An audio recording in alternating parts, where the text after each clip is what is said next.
მოუყენეს 26 მაისთან დაკავშირებით უფლებამოსილების გადამეტებაზე დავებიან.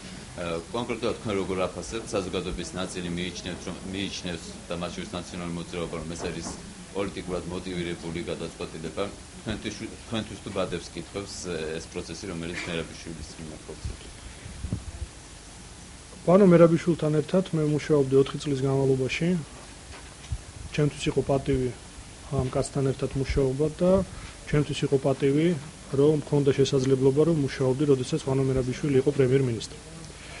ეს არის ერთ-ერთი ყველაზე საუკეთესო მენეჯერი, რომელიც არის საქართველოში, რომელმაც ძალიან ბევრი რამ გააკეთა ჩვენი ქვეყნისთვის. პანო მერაბიშვილმა შექმნა ის პოლიცია, რომელთაც ამაყობს ჩვენი ქვეყანა. პანო მერაბიშვილის დაკავება ორთვიან წინაპატიმრობას გულისხმობ, არაფერ კარგს არ მოიტანს არ ჩვენი ქვეყნისთვის შიგნით, არც გარეთ.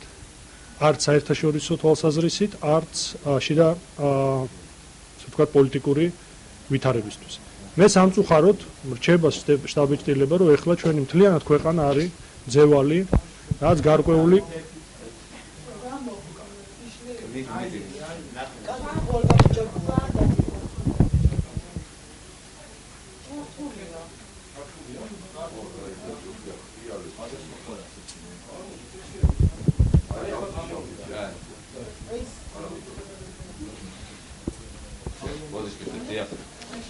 სამწუხაროდ რჩება შტაბ-ბიჭდილება, რომ ქვეყანა გახდა მძევალი პატარა ჯგუფის, რევანშისტულად განწყობილი ჯგუფის, რომელსაც ერთადერთი რაც აწუხებს და რაც უნდა, ეს არის ვენდეტა, ეს არის შურისძიება, რაც კარგს არ მოიტანს არ ჩვენ ქვეყანას, არ ჩვენ მოსახლეობას.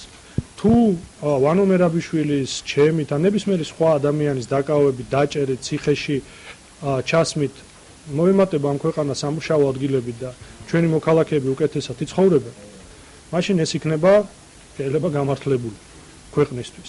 მაგრამ ეს არც სამუშაო ადგილები ამითი არ შეიქმნება, არც ჩვენი ხალხი უკეთესად არ იცხოვრებს.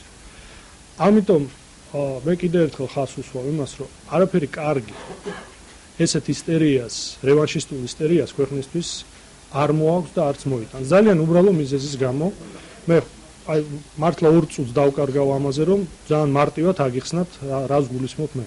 ქვეყანაში ბოლო დაახლოებით 20 წლის განმავლობაში და ეს არ არის ჩემი მოსაზრება, ეს არის ბევრი კვლევარის, მეცნიერის მოსაზრება, ჩამოყალიბდა საზოგადოება, სადაც 1/3 არის ორიენტირებული გარკვეულ ფასეულობებზე, 1/3 არის ორიენტირებული აბსოლუტურად სხვა ფასეულობებზე და 1/3 არის მერყევი ადამიანები.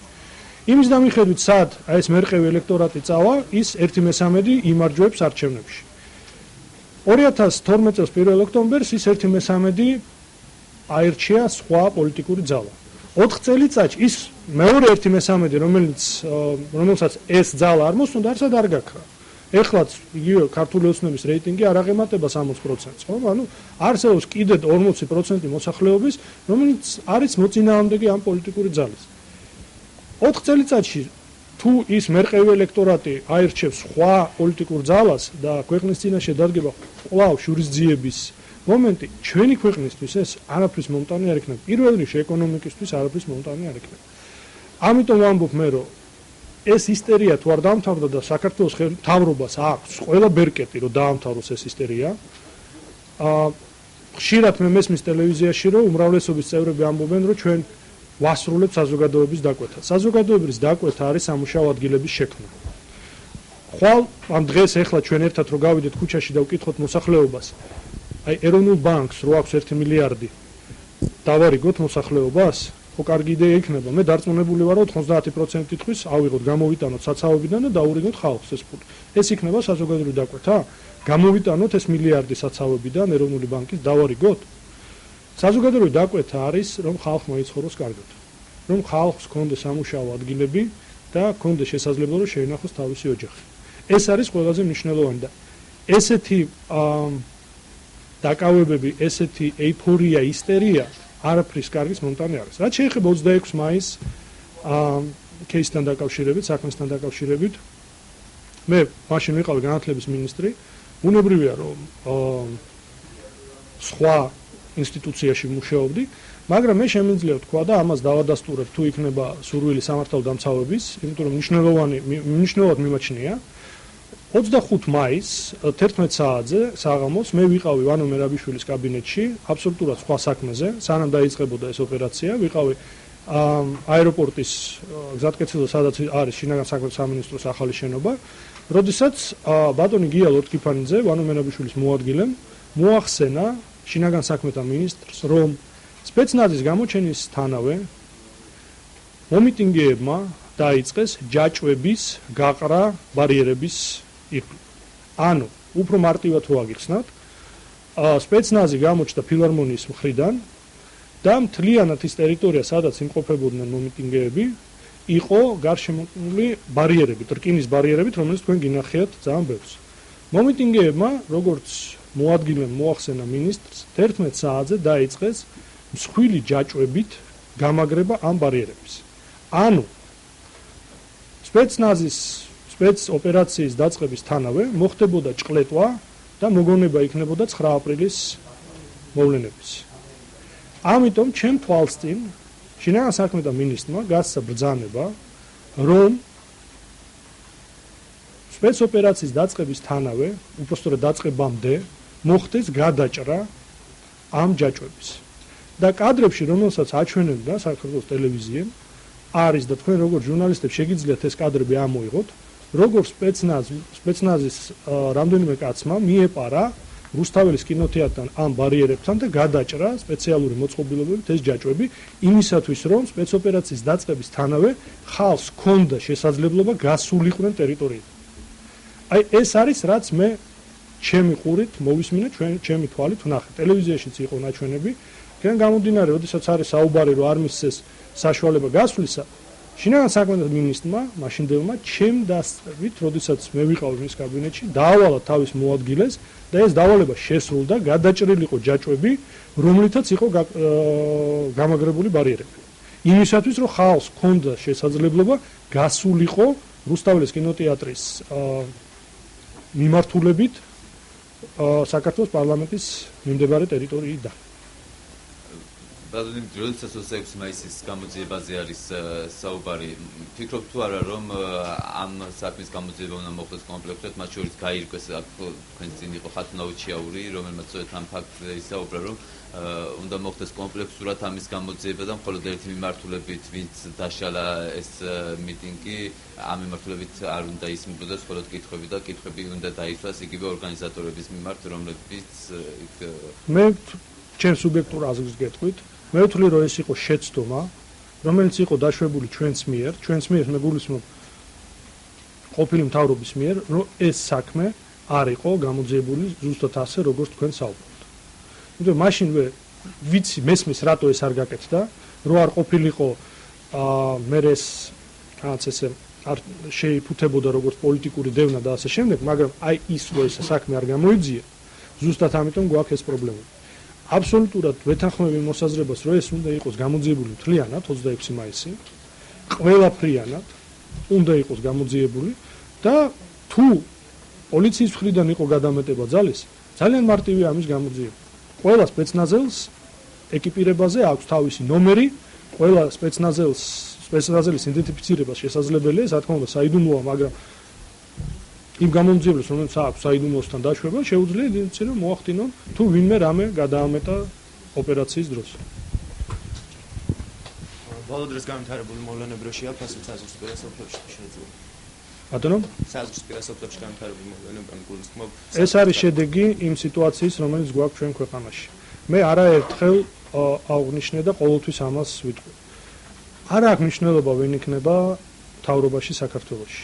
არ აქვს მნიშვნელობა ვინ იქნება პრეზიდენტი, პრემიერ-მინისტრი, პარლამენტში ვინ იქნება.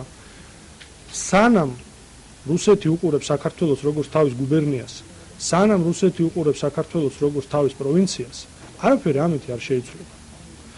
ერთადერთი, მე კიდევ ერთხელ გავიმეორებ ჩერჩილის სიტყვებს. ჩერჩილი ამბობდა 60 წელი გავიდა, 70 წელი გავიდა ამის შემდეგ. ერთადერთი, რასაც რუსეთის სცემს პატივს არის ძალა. დანარჩენს რუსეთი არაფერს პატივს არ სცემს. თუ რუსეთი დაინახავს, რომ საქართველოს აქვს ძალა, შიდა ძალა, აქვს საერთაშორისო მხარდაჭერა, რომ დაიცვას თავისი ინტერესები, მაშინ ის რუსეთი დაგელაპარაკება როგორც თანასწორი სახელმწიფო. სანამ რუსეთი დაინახავს, მანამდე სანამ რუსეთი დაინახავს, რომ შენ ხარ სუსტი, ის არც დაგელაპარაკება. ადა ზაქარიშვილის განცხადებას როგორ შეაფასებთ? მან თქვა, რომ 200-300 მეტრის გულისთვის ქართული მხარე ომს არ დაიწყებს. ეს არის სახელმწიფო მინისტრის პოზიცია. არ აქვს მნიშვნელობა 200-300 მეტრი იქნება, აქ აბსოლუტურად სხვა დატვირთვა აქვს. აქ არ არის საუბარი 200-300 მეტრზე. 2008 წელს ომის შემდეგ საქართველოში იყო ჩამოსული ჯგუფი, რომელიც პოსტ-საომარ ვითარებას სწავლობდა და ამ ჯგუფში შედიოდნენ ამერიკელი ექსპერტები იყვნენ, ამ ჯგუფში შედიოდნენ პროფესიონალური ფსიქოლოგი. ერთ-ერთთან ჰქონდა შეხვედრა და მათთვის არ იყო შეკითხვა ვინ დაიწყო ომი, ძალიან კარგად იცოდნენ, რომ ჩვენ ომი არ დაგვიწყია და ჩვენ ვიცავდით ჩვენ თავს. შეკითხვა ჰქონდა სხვა. რატო უპასუხეთ? რატო არ გაიწიეთ უკან და რატო საერთოდ უპასუხეთ ამ აგრესიას და მაგალითად იყო მოყვანილი პარიზი, რომელიც ჩაბარდა მეორე მსოფლიო ომის დროს, რადგან ფრანგებს უნარი არ ჰქონდა, რომ დაეცვათ თავისი დედაქალაქი და ჩააბარეს თავისი დედაქალაქი. მე ეხლავე გავიმეორებ, როგორც პასუხი სახელმწიფო მინისტრის პოზიციაზე, იგივეს რაც მაგალითს რაც უთხარი მაშინ ამ ფსიქოლოგს, რომ თქვენ სახში თუ ფანჯრიდან შეიჭრა ბანდიტების რაზმი, ბევრი ბანდიტი შეიარაღებული. უკვე არიან თქვენ პირველ სართულზე თქვენი სახლის. თქვენ გაქვთ, ისინი შემოვიდნენ იმისათვის, რომ გაძარცვონ თქვენი სახლი, მოკლან თქვენი ბავშვები, გაუპატიურონ თქვენი მეუღლე, თქვენ გაქვთ თოფი, ისინი ბევრნი არიან. თქვენ თოფით იცით, რომ ვერ გაუმკლავდებით, ხო? აი სანადირო თოფი გაქვთ. ეს ვით. აი ძალიან მარტივი მაქვს შეკითხვა. ეს ვით იმისათვის, რომ მეზობელმა გაიგოს, ეს ვით იმისათვის, რომ შანსი ქონდეს თქვენ შვილებს და მეუღლეს რო გაიქცეს, ამ შეკითხვას უნდა უპასუხოთ. მესმის, რომ ჩვენი ეხლა სამხედრო წონა და რუსეთის წონა არის აბსოლუტურად სხვადასხვა. მაგრამ აქ არის საუბარი მარტივ შეკითხვაზე. ეს ვით ამ შემთხვევაში ადამიანს, რომელიც მოვიდა თქვენი შვილების მოსაკლავად. და ბოლოს ანუ ქართული მხარე როგორ უნდა მოიქცეს ამ სიტუაციას? ჩვენ შორის და რუსეთს შორის ეხლა დგას დასავლეთი. ეს არის ჩვენ გვაქვს ორი რესურსი, მეტი არ გაგვაჩნია. ეს არის შიდა და გარე რესურსი. შიდა რესურსი არის ჩვენი შეიარაღებული ძალები, იმიტომაც მე თავდაცვის მინისტრი ვიყავი სულ 3 თვე. მაგრამ მიუხედავად ამისა, მუდმივად ვიმეორებ ერთ და იგივეს, რომ ჩვენი სამხედრო კომპონენტით, ანუ ჩვენი შეიარაღებული ძალებით სპეკულირება არ შეიძლება. არ შეიძლება საუბარი იმაზე, იმ დეტალებზე, იგივე იმ შეიარაღებაზე, რომელიც გაგვაჩნია და ასე შემდეგ. თუ ჩვენ დავასუსტებთ სული ჩვენი სამხედრო სული, ჩვენი შეიარაღებული ძალები, ეს ჩვენი ქვეყნისთვის არაფრის მომტანი არ იქნება. ეს ერთი კომპონენტი. ანუ რუსეთს არ ეშინია ჩვენი შეიარაღებული ძალების. რუსეთს ეშინია კუბოების, ცინკის კუბოების, რომელიც შეიძლება ჩამოვიდეს მათ ქალაქებში. იმიტომ რომ ძალიან მარტივ მაგალითს აგიხსნით. ომის შემთხვევაში მართლა რუსეთს რისიც ეშინოდა 2008 წელს და ამას არ მალავდნენ. ეს იყო შიდა დაძაბულობა თვითონ რუსეთში, იმიტომ რომ ნებისმიერი ომი იწვევს ცინკის კუბოების ჩამოსვლას. რუსეთის მთლიანად სახელმწიფო არის აგებული ახლა დიქტატურაზე, ავტორიტარისტული ქვეყანა არის. ცინკის კუბოები ამძაფრებს შიდა სიტუაციას, ამისი რუსეთს ეშინია. ანუ თუ რუსეთი ხედავს, რომ შენ მარშით, ისეთი აღლუმით არ გაევლის საქართველოს ტერიტორიას, რა თქმა უნდა, ის ბევრად უფრო მეტი იქნება დაფიქრება და მეორე ეს არის საერთაშორისო. ჩვენმა ჯარმა 2008 წელს შეასრულა შეუძლებელი გააჩერა რუსეთი რამდენიმე დღის განმავლობაში და ამის შემდეგ გაიხსენეთ ახლა ძალიან ტკივნეულად მომხდა 17 მაისთან დაკავშირებით განცხადებები, რომ რად გვინდა დასავლეთი და დავიჩოქოთ რუსეთთან და თურმე პუტინის კეთილი ნება იყო, რომ საქართველოში არ შევიდა რუსული ჯარი. არა, პუტინის კეთილი ნება კი არ იყო. რუსეთის ჯარი თბილისში არ შევიდა, გაიხსენეთ იმის გამო, რომ პრეზიდენტ ბუშს ჰქონდა განცხადება, როდესაც მდივან გეიტს დაავალა, თავდაცვის მდივანს დაავალა სამშვიდობო ჰუმანიტარული ოპერაციის წარმოება. შავ ზღვაში შევიდა მეხუთე ფლოტი, ფლოტთან დადგა ფლაგმანი მეხუთე ფლოტის, რომელიც რადარებით აკონტროლებდა მოსკოვიდან ურალამდე მთლიანად სივრცეს რუსეთის.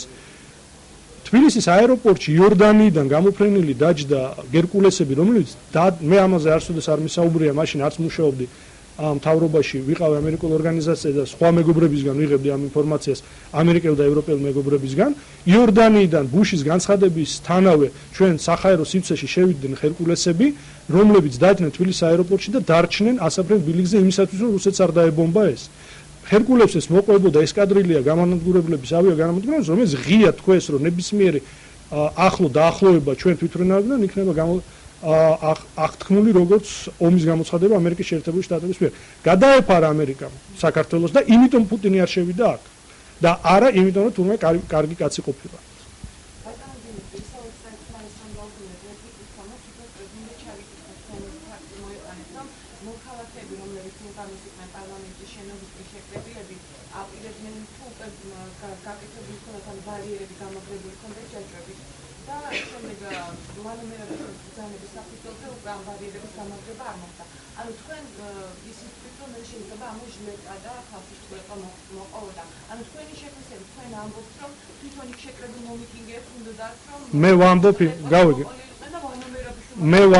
მე ვამბობ რომ ორგანიზატორები მიტინგის ორგანიზატორებმა გაატარეს და ეს ცნობილი ფაქტი არის, ეს არ არის რაღაცა ახალი გამოგონება ახლა. ორგანიზატორებმა ბარიერებში გაატარეს რკინის ჯაჭვები. იმისათვის რომ შეიძლება თვითონ თვლიდნენ რომ ამითი სპეცნაზი ვერ შემოვიდოდ. მაგრამ სპეცნაზი ოპერაციას იწყებდა ფილარმონიიდან და ეს კადრებში ჩანს. ჯაჭვები იყო გამაგრებული რუსთაველის კინოთეატრთან ბარიერებში. იმ შემთხვევაში არა ლოგიკურია, იმიტომ მე ვამბობ, ბრალდება რომ თურმე ამ საუბარი არის რომ ვანო მერაბიშვილმა ძალის ბრძანება მისცა გადამეტებაზე და დერეფნები არ მისცა გასასვლელად. მაგალითი მომყავს. ვანო მერაბიშვილის ბრძანებით მოხდა გახსნა იმ რუსთაველის ბარიერების. იმიტომ სპეცნაზმა მიეპარა, იმიტომ მოხდებოდა კონფლიქტი, გადაჭრეს ეს ჯაჭვები და როდესაც სპეცნაზი წამოვიდა, ხალხს ჰქონდა გასასვლელი თბილისის უნივერმაგისკენ და რუსთაველის კინოთეატრისკენ.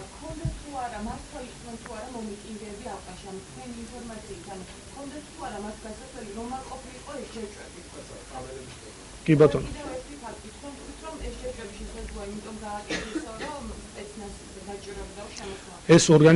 ეს უნდა კითხოთ ორგანიზატორებს, რატო აი იმიტომ მე ვამბობ, რომ ძალიან მნიშვნელოვანია, რომ იყოს გამოძიება კომპლექსური ჩატარებული ამ საქმესთან დაკავშირებით. ორგანიზატორებს უნდა დაუსვათ შეკითხვა, თუ რატო იყო გაყრილი ჯაჭვები იმ რკინის ბარიერებში, რომელიც იყო გამაგრებული პერიმეტრის მიხედვით. მეორე, კადრებში ნათლად ჩანს, რომ დერეფნები დატოვებული იყო თავისუფლების მეტრო თავისუფლებისკენ. აქედან გამომდინარე, აქ ძალიან მარტივი ლოგიკა, ყველაფერი ხო კრიტიკული აზროვნების საგანია და ყველაფერი არის ლოგიკის საგანი, ხო? რამდენი კაცი იყო იმ მომენტისთვის რუსთაველზე პარლამენტის წინ? 3000 კაცი. თქვენ 3000 დაკავებული ადამიანი გინახიათ ერთად? ანუ სადღაცა ხო გაქრა ეს ხალხი, ხო? თქვენ რაც კადრებში ნახეთ, ნუ შეიძლება იყოს დაკავებული ყოფილიყო 100 ადამიანი, ხო ესე? გავიხსენოთ კადრები. 2900 ადამიანი საწავიდა. თუ იყო ალყა, თუ სპეცნაზი არავის არ უშვებდა და აი იყო დავალება რომ გაჭყლიტოთ ყველა და ყველაფერი, ის 2900 კაცი სად გაქრა? ძალის გადამეტება თუ იყო, ეს არის მხოლოდ და მხოლოდ გამოძიების პრეროგატივა და სასამართლომ მე თავისი ვერდიქტი უნდა ამაზე გამოეტანოს. მე აქ საუბრობ იმაზე, რომ ბრალდება ვანო მერაბიშვილის მიმართ იყო გამოთქმული, რომ მან გასცა ბრძანება, რომ განსაკუთრებული სისასტიკით დაიშლილი ეს აქ ჩემ თვალს წინ მე არ მონაწილეობდი ამაში ხო სხვა ინსტიტუციას ხელმძღვანელობდი, ჩემ თვალს წინ თავის მოადგილეს მისცა ისეთი ბრძანება, რომელიც ამას გამორიცხავს.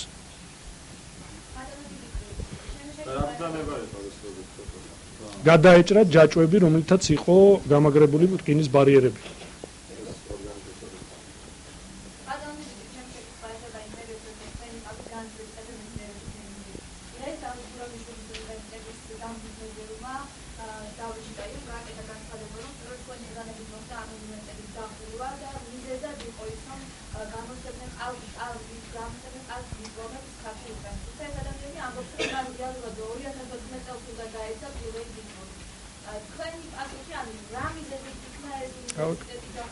კარგი შეკითხვაა, დიდი მადლობა. დავით გურამიშვილი, დიახ.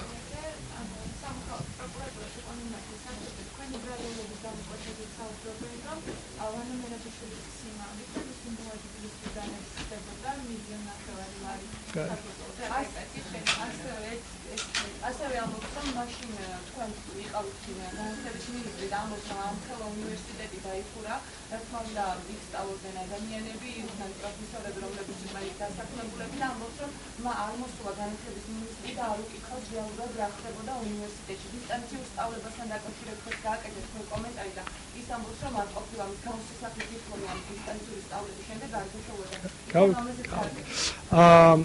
ჩიტაია ხო, ბატონი ჩიტაია თავს. სამწუხაროდ ეთქო ტელევიზორს არ უყურებს, იმიტომ რომ მაშინ მიხვდებოდა თუ რას ლაპარაკობს, ხო? ამჟამინდელმა მინისტრმა, ბატონმა მარგველაშვილმა, მაშინ როდესაც ავტორიზაცია წაართვეს აგრარულ უნივერსიტეტს, ბრძანა, რომ ეს მინისტრის კომპეტენცია არ არის. ავტორიზაციის ან აკრედიტაციის მიცემა უნივერსიტეტისთვის ან არ მიცემა. გახსოვთ ხო მისი კომენტარი? ბატონ მარგველაშვილი სიმართლეს ამბობდა, რომ de facto, de iureც არც ერთი განათლების მინისტრის კომპეტენცია არ არის ავტორიზაციის მინიჭება ან არ მინიჭება, ან წართვევა. ეს პირველი. ანუ ბატონ ჩიტაიამ უნდა ბოლოს თუ არ კითხულობს კანონებს, უნდა მოусმინოს ამჟამინდელ მინისტრს, ხო? რომელიც აბსოლუტურად სწორად ბრძანა. ავტორიზაციის აკრედიტაციის საკითხი სწორედ საბჭო და არა მინისტრი. ეს ერთი. ეს de iure ბრალდების საკითხია. ეხლა de facto ბრალდების, ანუ რა მოხდა რეალურად ამ უნივერსიტეტში. არანაირი მნიშვნელობა, ბატონებო და ქალბატონებო, მიიღებდნენ 2014 წელს ამ დიპლომს, თუ მიიღებდნენ 2010 წელს დიპლომს არ აქვს, იმიტომ რომ სტუდენტები იხდიდნენ ყოველ წელიწადში გადასახადს, რომელიც იყო თაღლითური. ანუ ამ ადამიანებს, ამ ბავშვებს დაპირდნენ, რომ მიიღებდნენ უკრაინულ დიპლომებს, რომელიც იქნებოდა აღიარებული საქართველოში, ევროპაში, რუსეთში, უკრაინაში და ასე შემდეგ, ასე შემდეგ. რაც იყო სრული ტყუილი. მეორე, ამ უნივერსიტეტს ამის განხორციელების უფლებაც არ ჰქონდა და იყო ჩვეულებრივი თაღლითობა. აი როგორც თქვენ კარტოფილს რო ხედავთ ყიდიან ბაზარში, ასევე ყიდიდა ამ დიპლომებს. ხოლო კარტოფილი იყიდება კარგი, ნამდვილი, ის იყო ყალბი. მეტი არაფერი არ იყო. თუ მას აქვს რამე მტკიცებულებები, რომ რამე არაკანონიერი ჩაიდინა, ვინმე ხო? აკრედიტაციის ავტორიზაციის საბჭო ეხლაც არის იქ. შეუძლია იჩივლოს საბჭოს წინააღმდეგ და საბჭო დაასაბუთებს თავის მოსაზრებას, მაგრამ კიდევ ერთხელ ვიმეორებ. ამ ადამიანმა დაარღვია განათლების შესახებ კანონი. ამის გამო მას წაერთვა ეს ავტორიზაცია საკითხი. ეხლა რაც შეეხება სტუდენტებს, აქაც ძალიან საინტერესო არის ეს ბრალდება, იმიტომ რომ ყველა ის სტუდენტი, რომელიც იქ იყო ერთიანი ეროვნული გამოცდების საფუძველზე, იქნებოდა გადაყვანილი ნორმალურ უნივერსიტეტებში. მაგრამ აქ არის მნიშვნელოვანი მაგრამ. ძირითადი კონტინგენტი სტუდენტების, რომელიც იქ იყო, ეს იყვნენ ბავშვები, რომელსაც ვერ ჩააბარეს ერთიანი ეროვნული გამოცდები. და ორმაგი თაღლითობა იყო. ანუ ამ ბავშვებს ეუბნებოდნენ, რომ მე რა რო ერთიანი ეროვნული გამოცდები არ ჩააბარე, მაინც მიიღებ დიპლომს. ამაზე იყო საქმე, მეტი კი არაფერი. ანუ იქ იყო ძალიან მცირე რაოდენობა ბავშვებს, რომელსაც ჰქონდა ერთიანი ეროვნული გამოცდები და ყველანი გადაიყვანეს ჩვეულებრივად. ყველანი გადაიყვანეს თბილისის სახელმწიფო უნივერსიტეტი იქნებოდა, ტექნიკური ილიას უნივერსიტეტი და ასე შემდეგ. მაგრამ რა თქმა უნდა, ის ვინც ეროვნული გამოცდები ვერ ჩააბარა, ვერ მოხდებოდა ამ უნივერსიტეტებში. იმიტომ პრინციპი არის 2006 წლიდან ამ ქვეყანაში, რომ მხოლოდ ერთიანი ეროვნული გამოცდები შეიძლება მოხდეს უმაღლეს სასწავლებელში.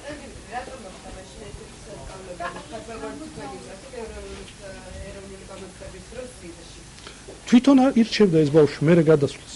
ეს კიდევ ერთხელ არა. კიდევ ერთხელ. იყო ჩემამდე, მე 2009 წელს დავინიშნე მინისტრად. 2009 წლამდე მოხდა შეცდომა, როდესაც იყო ჩვენ ყავდა ავტორიზებული და ყავდა აკრედიტებული უმაღლეს სასწავლებელი. იყო სასწავლებლების რაოდენობა, რომელიც თქვენ გაახსოვთ ეს 2009 წელს კიდე იყო პრობლემები, როდესაც სტუდენტები გამოდიოდნენ და პოსტფაქტუმ იღებდნენ, რომ თურმე მათი დიპლომი არ იქნებოდა აღიარებული. იყო ხარვეზი, რომელიც ჩვენ გამოვასწორეთ. იყო ხარვეზი კანონმდებლობაში, როდესაც ესეთი უნივერსიტეტები გაძვრნენ აი ამ ხარვეზში და ატყვილებდნენ სტუდენტებს, რომ მე რადგან ავტორიზაცია მაქვს, მე შემიძლია ავტორიზაცია მაშინ იმ ძველი კანონით ნიშნავდა რომ შენ შეგიძლია ასწავლო, მაგრამ მე ავტორიზებული უმაღლეს სასწავლებლის არ ვაღიარებ, როგორც სახელმწიფო და აღიარებ მხოლოდ აკრედიტებულს. ჩვენ ეს ყველაფერი შევცვალეთ მე. თუ ავტორიზებული ხარ, ვაღიარებ შენსაც, აკრედიტებულში კიდე ფულს გვაძლევ. სახელმწიფო გრანტი მიდის, მაგრამ ადრე იყო ხარვეზი, რომელიც ჩვენ გამოვასწორეთ 2009 წელს. თუ სერიოზული ხარვეზი იყო, აი ესეთი უნივერსიტეტები ძვრებოდნენ და ბევრი იყო. მე ამაზე ბევრი არ მისაუბრია, მაგრამ კიდე ერთხელ გეტყვით. მე რო დავინიშნე განათლების და მეცნიერების მინისტრად, საქართველოში იყო 256 უმაღლესი სასწავლებელი ავტორიზებული. 2011 წელს დარჩენილი იყო უკვე 65. აი ეს დანარჩენი 200-მდე უნივერსიტეტი იყო ყალბი უნივერსიტეტი, რომელიც აი ესეთ ბიზნესს ეწეოდა. მე გამოვძალე? ვერ გეტყვით. სავარაუდოდ მე შემიძლია ვივარაუდო, იმიტომ რომ იმის შემდეგ რაც ავტორიზაციის ცენტრმა გააუქმა კანონის მოთხოვნით ავტორიზაცია, მან გადასცა ეს საქმე პროკურატურას.